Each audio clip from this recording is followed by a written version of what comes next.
ಎಲ್ಲ ವೀಕ್ಷಕರಿಗೆ ನಮಸ್ಕಾರಗಳು. ಇಂದಿನ ವಿಶೇಷ ವಿಡಿಯೋಗೆ ತಮಗೆಲ್ಲ ಆತ್ಮೀಯವಾದಂತಹ ಸ್ವಾಗತ. ಮೊಬೈಲ್ ಇಲ್ಲದ ಬದುಕು ಮತ್ತು ಜಗತ್ತನ್ನು ಊಹಿಸಿಕೊಳ್ಳಲು ಅಸಾಧ್ಯವಾಗಿ ಬಿಟ್ಟಿದೆ. ಬದುಕಿನ ಒಂದು ಭಾಗವಾಗಿದ್ದ ಮೊಬೈಲ್ ಇಂದು ಬದುಕೇ ಆಗಿಬಿಟ್ಟಿದೆ. ಮಕ್ಕಳು ಸೇರಿದಂತೆ ಯುವಕರು ಮೊಬೈಲ್ನ ಗೀಳಿಗೆ ಒಳಗಾಗಿದ್ದಾರೆ. ಈಗೀಗ ಮೊಬೈಲ್ ಬಳಸುವಂತಹ ಸಮಯವು ಹೆಚ್ಚಾಗುತ್ತಿರುವ ಒಂದು ಹೊತ್ತಿನಲ್ಲಿ ರಾಯಪುರದ ಏಮ್ಸ್ ಒಂದು ವರದಿಯನ್ನು ಬಿಡುಗಡೆ ಮಾಡಿದೆ.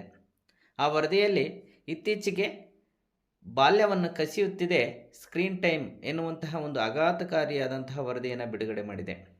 ಹಾಗಾಗಿ ಈ ಒಂದು ವಿಡಿಯೋದಲ್ಲಿ ಮಕ್ಕಳ ಸ್ಕ್ರೀನ್ ಟೈಮ್ ಹೆಚ್ಚಾಗಲು ಕಾರಣಗಳೇನು, ಸ್ಕ್ರೀನ್ ಟೈಮ್ ಹೆಚ್ಚಾಗೋದರಿಂದ ಆಗುವಂತಹ ಸಮಸ್ಯೆಗಳೇನು, ಈ ಒಂದು ಸ್ಕ್ರೀನ್ ಟೈಮನ್ನು ಕಡಿಮೆ ಮಾಡಲು ಏನೇನು ಪರಿಹಾರಗಳಿದ್ದಾವೆ, ಹಾಗೆಯೇ ಈ ಒಂದು ಸ್ಕ್ರೀನ್ ಟೈಮನ್ನು ಕಡಿಮೆ ಮಾಡೋದಕ್ಕೆ ತಜ್ಞರು ಏನನ್ನು ಪರಿಹಾರಗಳನ್ನು ಕೊಡ್ತಾರೆ ಅನ್ನೋದನ್ನು ಈ ವಿಡಿಯೋದಲ್ಲಿ ನಾವು ನೋಡೋಣ.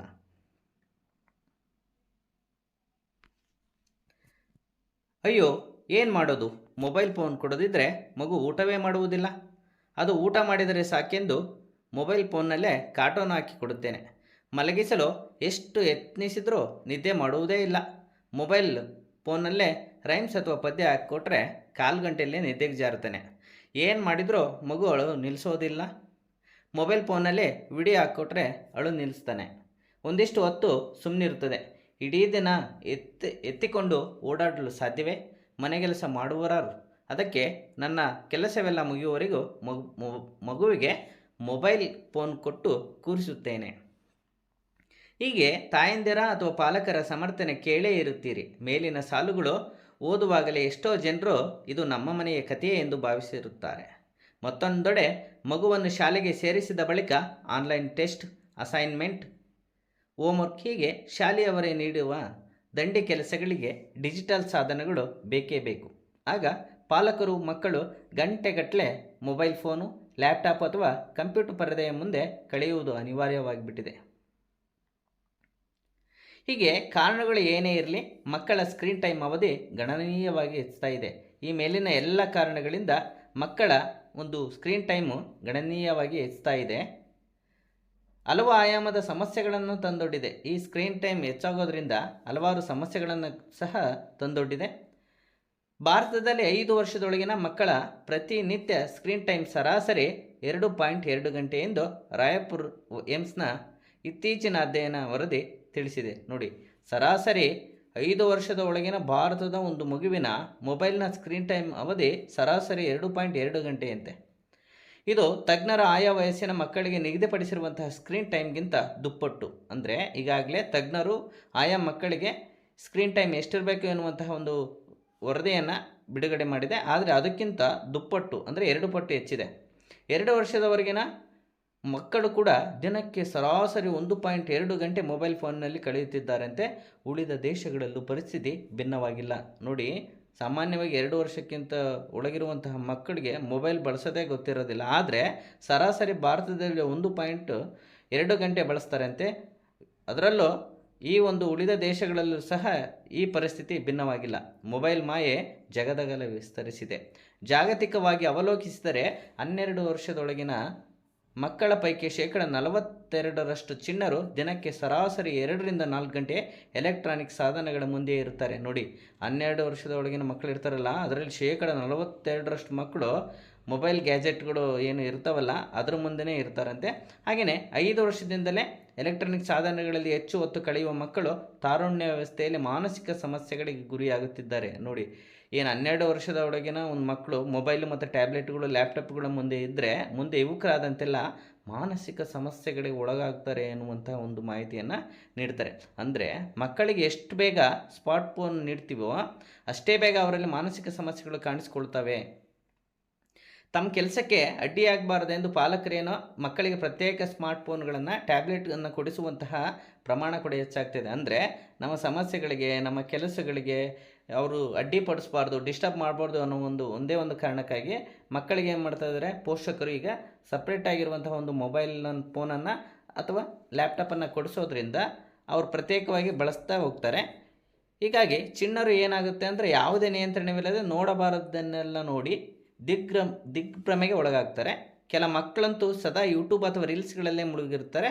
ಕೆಲವೊತ್ತು ಇದರಿಂದ ದೂರವಿದ್ದರೂ ಅವ್ರಿಗೇನೋ ಕಳೆದುಕೊಂಡು ಅಂದರೆ ಪ್ರತ್ಯೇಕವಾಗಿ ಅವರಿಗೆ ಈ ರೀತಿ ಒಂದು ಮೊಬೈಲು ಅಥವಾ ಲ್ಯಾಪ್ಟಾಪನ್ನು ಕೊಡಿಸೋದ್ರಿಂದ ಅವರಿಗೆ ಯಾವುದನ್ನು ನೋಡಬೇಕು ಯಾವುದನ್ನು ನೋಡಬಾರ್ದು ಎನ್ನುವಂತಹ ಒಂದು ಮಾರ್ಗದರ್ಶನದ ಕೊರತೆಯಿಂದ ಸದಾ ಯೂಟ್ಯೂಬ್ ರೀಲ್ಸ್ಗಳಂತಹ ಒಂದು ಸಾಮಾಜಿಕ ಜಾಲತಾಣಗಳಲ್ಲಿ ಮುಳುಗ್ತಾರೆ.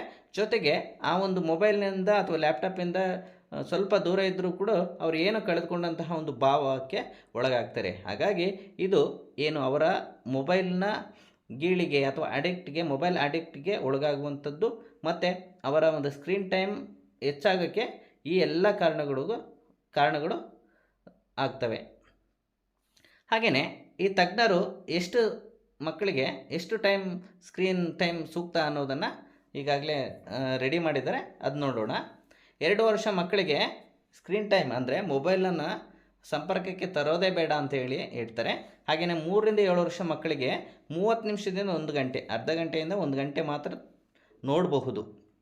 ಹಾಗೆಯೇ 7 ರಿಂದ 12 ವರ್ಷ ಒಳಗಿನ ಮಕ್ಕಳಿಗೆ 1 ಗಂಟೆ ನೋಡ್ಬೋದು. ಹಾಗೆಯೇ 12 ರಿಂದ 15 ವರ್ಷದ ಮಕ್ಕಳು ಸರಿಸುಮಾರು ದಿನಕ್ಕೆ 1.5 ಗಂಟೆ ಮಾತ್ರ ನೋಡ್ಬೋದು. ಹಾಗೂ 16 ವರ್ಷ ಮೇಲ್ಪಟ್ಟವರು ದಿನದಲ್ಲಿ ಸರಾಸರಿ 2 ಗಂಟೆ ಮಾತ್ರ ನೋಡ್ಬೋದು. ಹಾಗಾಗಿ ಈ ಒಂದು ಸ್ಕ್ರೀನ್ ಟೈಮ್ ನಿಮ್ಗೆ ಗೊತ್ತಿರಬೇಕು.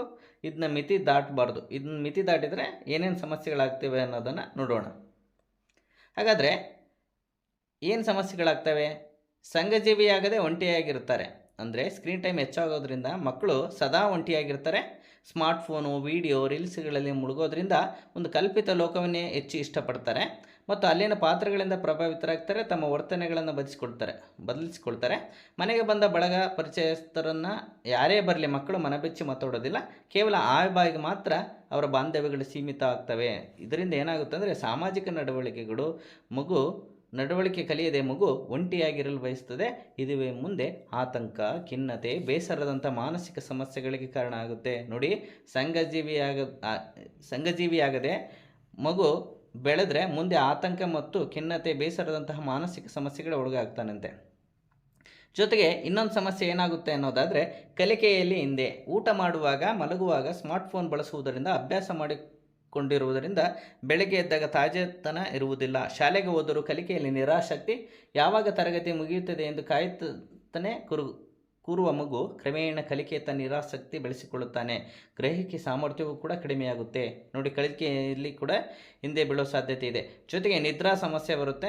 ರಾತ್ರಿ ಸಮಯದಲ್ಲಿ 15 ರಿಂದ 20 ನಿಮಿಷ ಎಲೆಕ್ಟ್ರಾನಿಕ್ ಸಾಧನ ಬಳಸಿದರೂ ಆಳವಾದ ನಿದ್ದೆಯ ಅವಧಿ 1 ಗಂಟೆಯಷ್ಟು ಕಡಿಮೆ ಆಗುತ್ತದೆ ಎನ್ನುತ್ತಾರೆ ತಜ್ಞರು. ಹಾಗಾಗಿ ಸ್ಕ್ರೀನ್ ಟೈಮನ್ನು ಹೆಚ್ಚಿರುವಂತಹ ಮಕ್ಕಳು ನಿದ್ದೆಯ ಸಮಸ್ಯೆಯಿಂದ ಬಳಲ್ತಾರೆ.